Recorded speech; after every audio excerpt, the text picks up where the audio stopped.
Assalamualaikum warahmatullahi wabarakatuh. Kembali lagi kita akan membahas materi fisika, yaitu tentang kapasitor.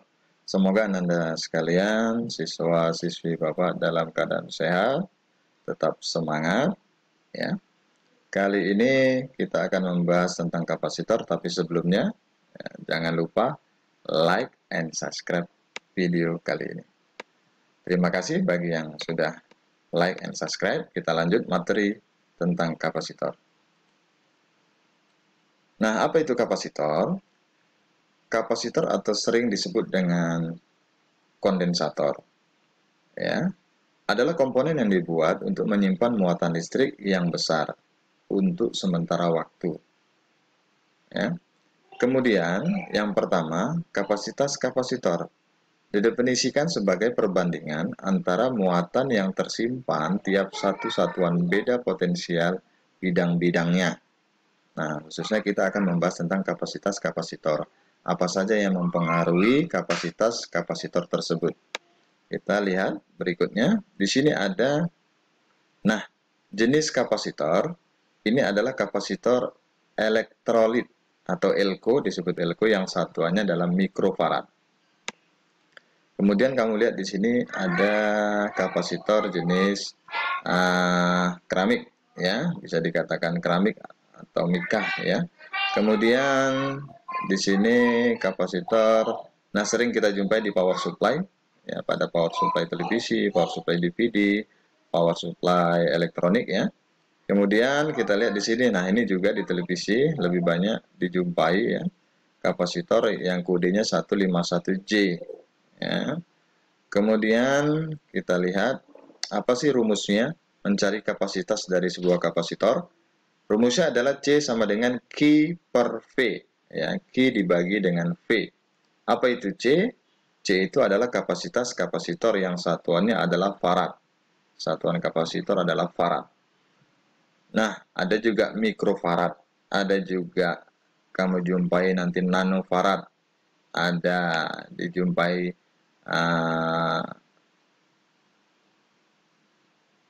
milifarad, ya. Nah, sekarang kita lanjutkan dulu. Q sama dengan muatan yang tersimpan. Satuannya kolom. Kemudian V beda potensial antara kedua pelat. Kedua pelat di sini ini jarak antara kaki-kakinya. Kita lihat lebih jelasnya.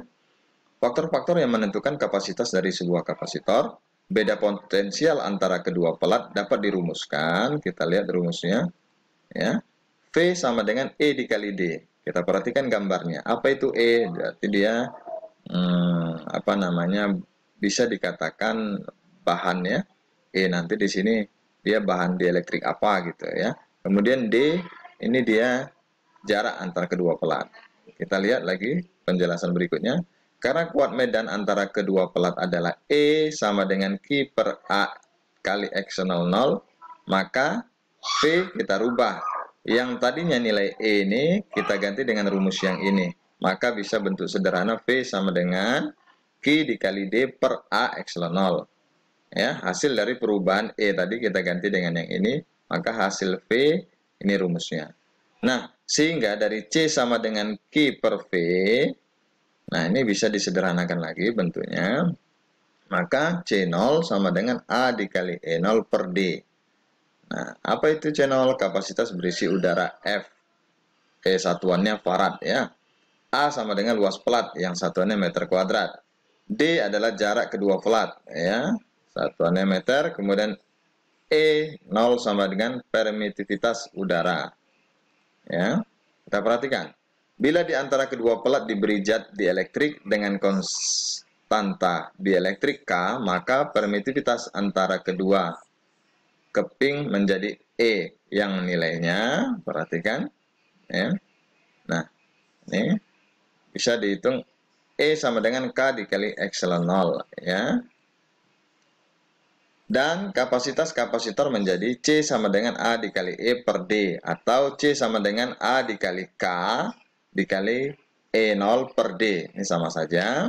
Lihat tergantung dari contoh soal atau bentuk soal yang kita amati nantinya. Kemudian penjelasannya. C0 adalah kapasitas ketika berisi udara, satuannya farad. C kapasitas ketika berisi zat dielektrik, F. Nah, kemudian K tetapan dielektrik zat, nah, sama dengan permitivitas relatif atau sama dengan E dibagi E0. Jadi rumus C ini, kapasitas ketika berisi zat dielektrik yang satuannya farad, bisa dicari dengan K dikali C0. Ya. Nah, berikutnya dari penjelasan tadi bisa kita ambil kesimpulan, dari persamaan di atas, maka dapat disimpulkan bahwa kapasitas kapasitor ditentukan oleh luas bidang plat, jarak antara kedua plat, zat dielektrik antara kedua plat. Ya, ada 3 yang mempengaruhi. Luas bidang plat, jarak antar kedua plat, dan zat dielektrik antara kedua plat. Nah, hal yang paling penting juga dalam kapasitor ini adalah rangkaian kapasitor. Yang pertama, kapasitor itu dihubungkan, dirangkai secara seri. Ya, bagaimana rangkaian seri? Seperti ini. Ya, ujung yang satu dengan ujung yang satu lagi dihubungkan. Nah, jadi kelihatan lebih memanjang, dihubungkan seri. Ya, apa yang berlaku dalam rangkaian seri kapasitor? Yang pertama, tegangan V1 ditambah V2 itu sama dengan V total.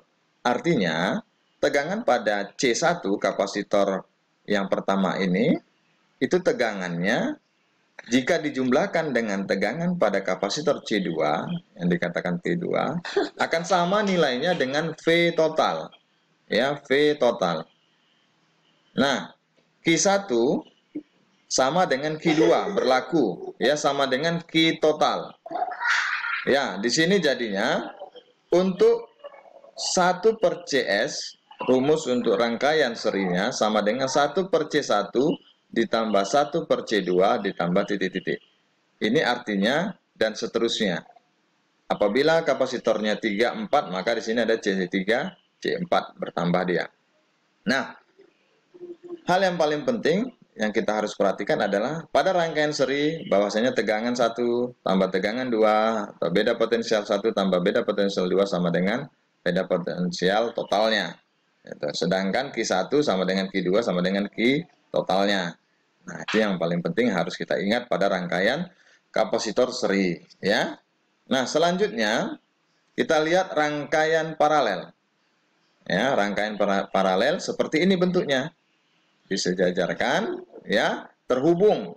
Kaki yang satu lagi terhubung menjadi satu. Nah, pada rangkaian paralel berlaku berbeda dengan yang seri tadi. Perbedaannya apa? Tegangan 1 atau V1 atau beda potensial 1 itu sama dengan beda potensial 2 sama dengan beda potensial total. Ini sama. Kalau di seri tadi dijumlahkan, baru dia P total. Nah, kemudian CV atau kapasitor paralel, dia rumusnya tidak pakai per, 1 per, tidak. Tapi dia tinggal dijumlahkan saja. CV sama dengan C1 ditambah C2 ditambah dan seterusnya. Jika C3 ada, C4 ada, berarti di sini C3, C4 dan seterusnya. Kemudian Q1 muatannya, Q1 ditambah Q2 ditambah dan seterusnya itu sama dengan Q total. Jadi dijumlahkan itu Q totalnya. Ya. Dengan Q1 itu bisa dicari dengan rumus C1 dikali V. Kemudian Q2 sama dengan C2 dikali V. Nah, inilah hal yang paling penting dalam rangkaian paralel yang harus kita ketahui bersama. Nah, selanjutnya hal yang penting juga adalah energi kapasitor. Jadi kapasitor itu punya energi yang bisa dihitung. Energi yang tersimpannya pada kapasitor dapat dirumuskan. Kita lihat ada 3 rumus. Ya, penjelasannya. Apa itu W? W adalah energi yang tersimpan pada kapasitor yang satuannya joule. Kemudian Q itu muatan listrik kolom, V itu potensial kapasitor, volt, C adalah kapasitas dari kapasitor farad. Ini rumusnya ada 3. Tergantung dari bentuk soal nanti apa yang diketahui, kita pilih mana yang lebih mudah untuk pengerjaannya. Nah, berikutnya kita akan mencoba menyelesaikan contoh soal, ya. 2 kapasitor dengan kapasitas masing-masing C1 sama dengan 4 mikrofarad dan C2 sama dengan 6 mikrofarad dirangkai seri dan dihubungkan dengan beda potensial 10 volt. Tentukan A. Kapasitas pengganti, B. Muatan pada masing-masing kapasitor. Kita perhatikan di sini penyelesaiannya. Diketahui C1 ini dia 4 mikrofarad, C2 6 mikrofarad, tegangan total bisa 10 volt ya. Kemudian ditanya CS adalah kapasitor seri. Kemudian B Q1 dan Q2. Muatan pada masing-masing kapasitor adalah Q1 dan Q2. Itu nanti yang dihitung. Jawab. Kita gunakan rumusnya.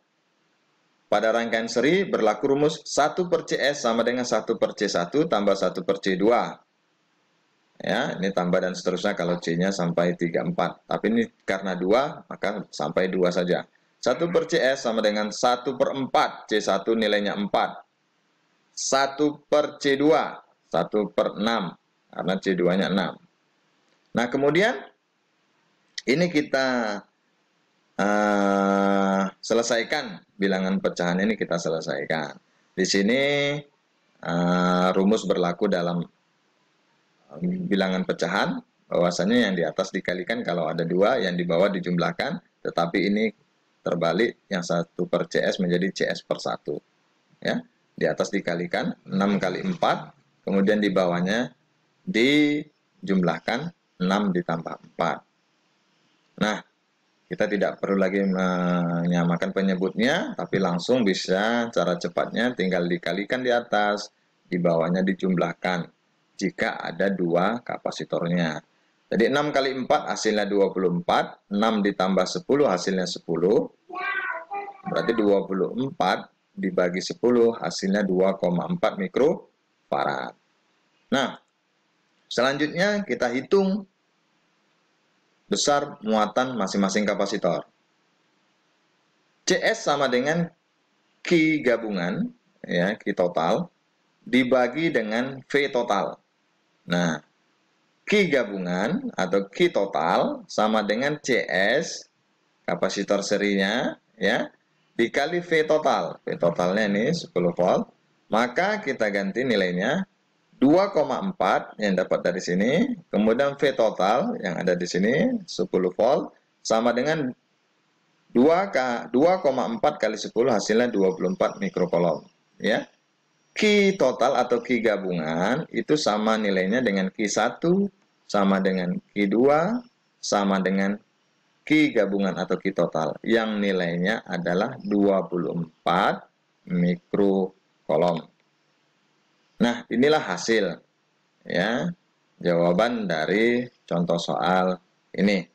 Mudah-mudahan anak didik Bapak, siswa-siswi sekalian yang membutuhkan keterangan tentang perhitungan kapasitor bisa lebih memahami, lebih mudah untuk mengerjakan soal-soal berikut atau yang nantinya Bapak berikan. Baik, terima kasih dari Bapak. Sekali lagi jangan lupa like and subscribe video kali ini. Salam sukses luar biasa. Assalamualaikum warahmatullahi wabarakatuh.